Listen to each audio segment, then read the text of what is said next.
So I mentioned that the Reaganites were extreme in their violation of market principles, as indeed they were.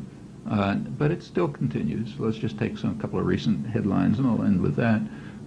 The few days ago, or I don't know, about a week ago, I guess, in the business section of the New York Times, there was an upbeat article saying that for the first time, the United States had taken the lead in speed of supercomputers. So U.S. supercomputers were now faster than Japanese supercomputers for the first time.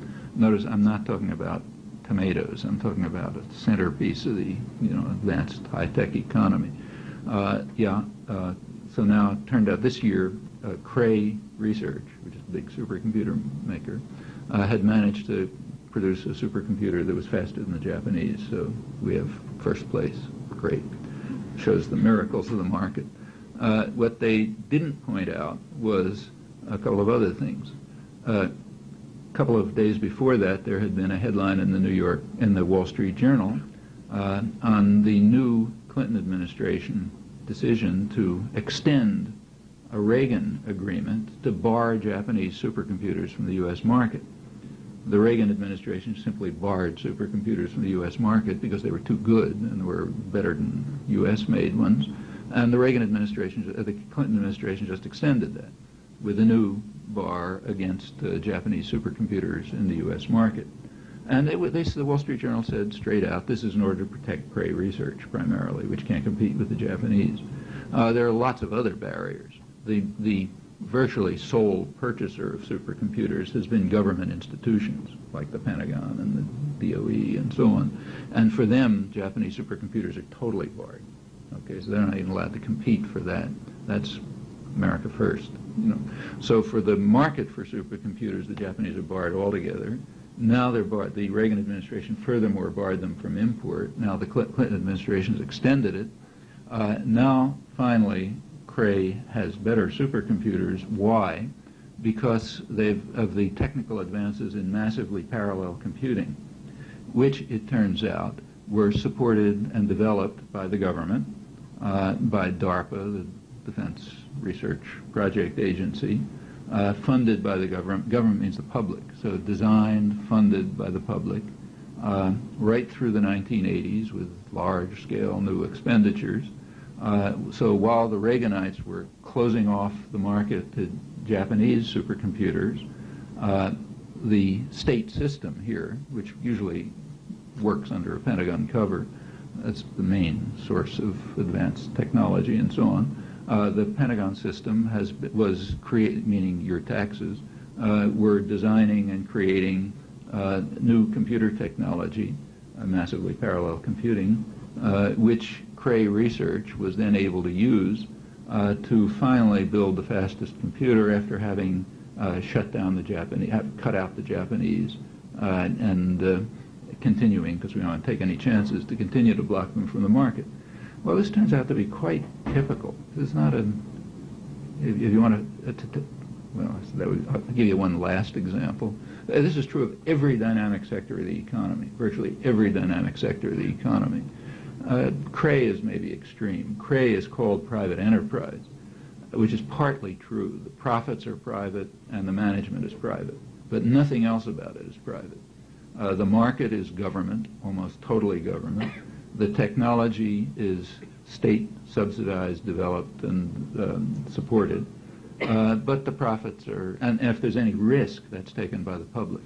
So risk is socialized, cost is socialized, ideas are socialized, development is socialized, but profit is, and they're protected from competition, but profit is privatized and management remains privatized. That's very typical of the way the economy works. I said that was going to be the last example, but I'll give you one more. The World Bank Development Report, which is quite interesting, those things are worth reading. They are now in favor of what they call state market interaction. They think it's a good thing, it's a shift from before. And they give their prime example of healthy state market interaction, the way it ought to work, state-private interaction, working at its best. The example is the Internet. That's their example. Well, let's take a look at the Internet. The Internet was developed for about 30 years, completely by the public.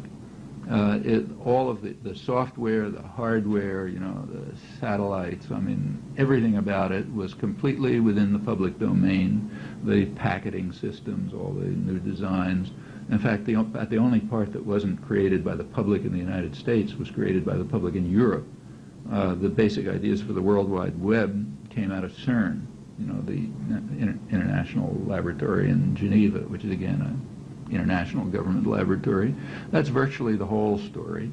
After about 30 years of this, just right now, the last 2 or 3 years, it's handed over to private power.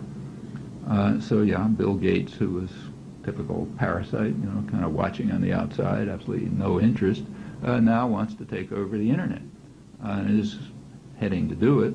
And private power is not being secret about what they intend to do. What they want to do is take this system developed at public expense, initiative, ideas, technology, and so on, and use it for two purposes. One purpose is for what's called an intranet. That is to carve out big pieces of it, which are simply used for purposes of corporate transactions. So if General Electric wants to have, interactions between its office and, New York and Zurich or wherever they are, Penang and so on, they'll have this closed system with firewalls so you can't break into it, and that'll just be for them, and similarly for other big corporations, other major private tyrannies. So that'll be a large part of the public system, and the rest of it is supposed to be used as kind of like a home marketing service to try to turn people into passive consumers, you in the tube, that's the social unit on which society is constructed. So you don't have to worry about interacting, thinking people doing really bad things like those folks in the slums of Port-au-Prince a couple of years ago. But people will be passive and obedient and hooked on consuming for themselves and not caring about anyone else. And then you really won't have to worry much about the threat of democracy. At least that's the idea. Meanwhile, massive propaganda in the ideological institutions teaches you all sorts of mantras and so on and so forth. That's pretty much the way the story works, I think, at any point where you look at it in detail. So anyhow, my suggestion is take the slogans and look at them. Take them apart, see what they actually mean when you look at them in practice. Where do they work? Where don't they work? How do they work? What are the results? I think you find a picture that's very, very different from the conventional one.